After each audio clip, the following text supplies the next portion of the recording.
이번에는 재수생의 경우에 어떻게 임용고시를 대비해야 되는지 한번 요령 잠깐 말씀드리려고 합니다. 기본적으로 한번 시험 봐보셨기 때문에 어느 정도 감은 좀 잡고 계실 거라고 생각을 하고 있는데요.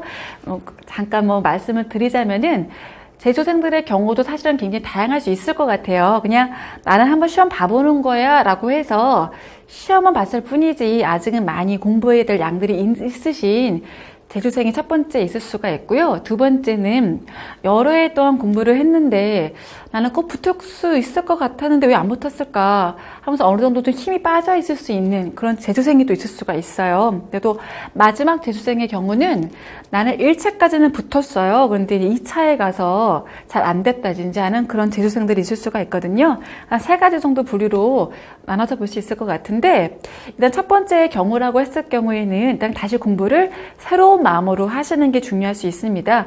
그냥 시험만 봤어. 대략 그냥 한번 봐본 거에 하셨어도 다시 공부를 시작하는 경우 어떤 경우가 있냐 하면 다 아는 것 같은 경우가 있어요. 어쨌든 간에 한번 막 들어봤기 때문에 수업을 듣거나 책을 보면 다 아는 내용 같거든요. 근데 암기가 된 것은 아니고 또 정확하게 이해가 되는 것이 아닌 경우가 꽤나 많이 있을 수가 있습니다. 그래서 어정쩡하게 한번 이제 들어봤던 분들, 어정쩡하게 한번 시험 봐봤던 분들의 경우에는 그냥 나는 처음 공부하는 것 같은 그런 마음을 가지고 열심히 분발을 하실 필요가 있다는 생각이 들었었고요. 그다음에 두 번째 경우인데, 두 번째 경우는 정말 열심히 하신 분들이세요. 그리고 공부를 하면서도 좀 감도 좀 잡으신 분들이고, 붙을 줄 알았는데 좀 아쉽게 떨어졌다는 분들 꽤나 많이 있을 수 있을 것 같아요. 그리고 요즘 또 문제가 그렇게 어렵게 막 나오는 편은 아니다 보니까 그런 분들이 과거보다 훨씬 많아지고 계시는 것 같거든요.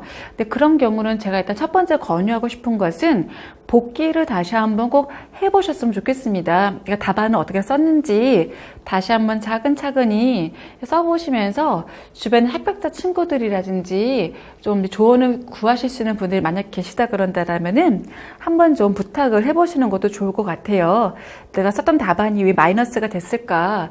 내가 뭔가 문제가 있는 것 같지 않은지 한번 주변에 봐달라고 요청을 하시면 좀 많이 도움이 될 수가 있을 거라는 생각이 드는데요. 또 복귀하는 부분에서도 보면은 힘들어 하시는 경우들 많이 있더라고요. 복귀 한번 해보세요 라고 말을 하면 괴로워하시는 경우가 있어서 그냥 권장은 해드리지만 선택은 선생님들의 몫이라고 좀 생각이 드는 부분들이 있고요. 복귀하는 과정을 왜 말씀을 드리냐 하면은 평상시에 습관이 나오는 경우들이 있어요. 문제를 잘못 읽거나 내가 맹점을 놓쳤거나 여러 가지 경우들이 있거든요. 또 뻔히 아는 내용이지만 서술하는 부분에 있어서 뭔가 표현이 잘못되어 있거나 이런 것들을 좀 잡아내야 되는 부분들이 있는데 이것이 조금 더 개선이 돼야 한꺼번에 넘어갈 수 있는 부분들이 있다 보니까 그렇게 한번 이제 시간을 가져보는 것도 도움이 많이 될 수 있을 것 같고요. 한편으로는 또 두 번째 마음의 여유도 좀 필요할 수 있는 것 같아요. 제가 가만히 보니까 강의한 지 13년째가 되고 있는데 시간이 많이 됐더라고요. 저도요. 많은 선생님들 많이 만나다 보니까 꼭 공부를 맹렬히 열심히 한다라고 해서 붙는 건 아닌 것 같았어요. 참 많이 아쉽더라고요. 그래서 딱 맹렬히 달려서 합격이 되면 너무 좋은데 공부량과 비례해서 합격하는 시험만은 아니라는 생각이 좀 들다 보니까 때로는 잠시 마음의 여유를 갖고 휴식도 취하고 다시 마음의 양분도 좀 채운 다음에 다시 내용을 보면 어느 순간 좀 차원 다르게 내용이 봐지는 경우도 있거든요. 그래서 내가 너무 이제 오랜 시간을 공부하게 되었다라든지 이런 분들은 자신의 생활을 포기하는 경우들이 많이 있는데 그러지 마시고 결혼할 분 있으면 연애도 하시고 결혼할 수 있으면 결혼도 하시고 그다음에 기회가 있으면 기간제도 하시면서 나중에 또 기회를 보셔도 충분히 가능성이 있다는 생각이 좀 들었어요. 그래서 너무 안타까울 때는 이제 모든 걸 포기하고 공부만 했는데 이도저도 아니었을 때 너무 자신이 갖는 그런 이제 힘든 내용들이 있거든요. 그래서 제 생각에는 임용됐을 때 얻을 수 있는 행복과 가치는 너무너무 크지만 당장 또 얻을 수 있는 그런 선택과 이 시점의 기회가 있잖아요.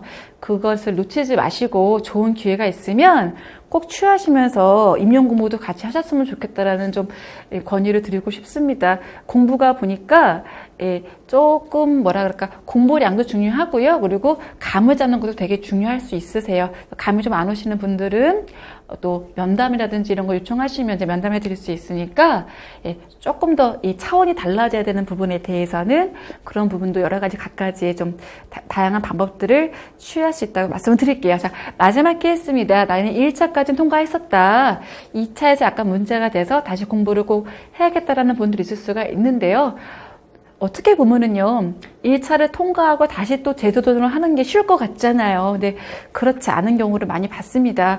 우리 힘이 빠져가지고 어렵게 1차를 통과했고 또 열심히 2차를 준비했는데 2차 떨어지고 나면은 재생이 불가능한 경우도 오히려 거꾸로 있으세요. 근데 좀만 열심히 하시면 붙을 수 있는 분들이잖아요.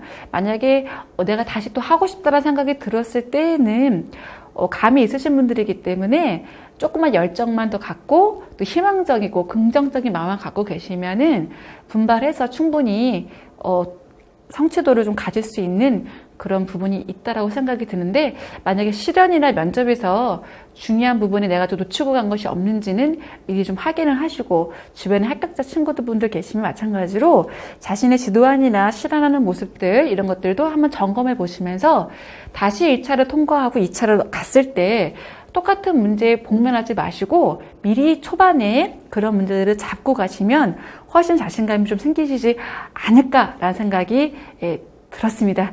여기까지 재수생들에 대한 어떤 이제 공부 요령을 말씀을 드렸는데요.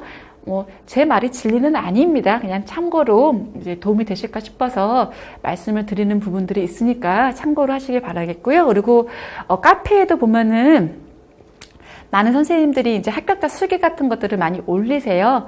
도움이 되는 글들도 많이 있습니다. 근데 이제 주의사항이 한 가지 있죠. 사람마다 다 다르다라는 거. 그리고, 그 수기를 보면은 사실은 모든 걸 다 내포하고 있지는 않거든요. 그 사람의 내면적인 거, 모든 배경이 깔려있지 않다 보니까 그 수기를 그대로 적용한다라고 하는 게 안 맞는 경우도 많이 있는 것 같아요. 그래서 수기도 참고로만 하시라는 거, 제 얘기도 마찬가지로 참고로만 하시는 게 중요합니다. 가장 중요한 것은 뭐냐 하면 나 자신에 대해서 체크가 되는 게 제일 중요하세요.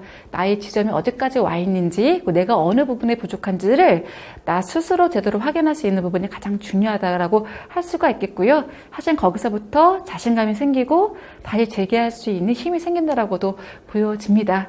여기까지 말씀드리겠고요. 조금이나마 도움 되시길 바랍니다. 수고하셨습니다.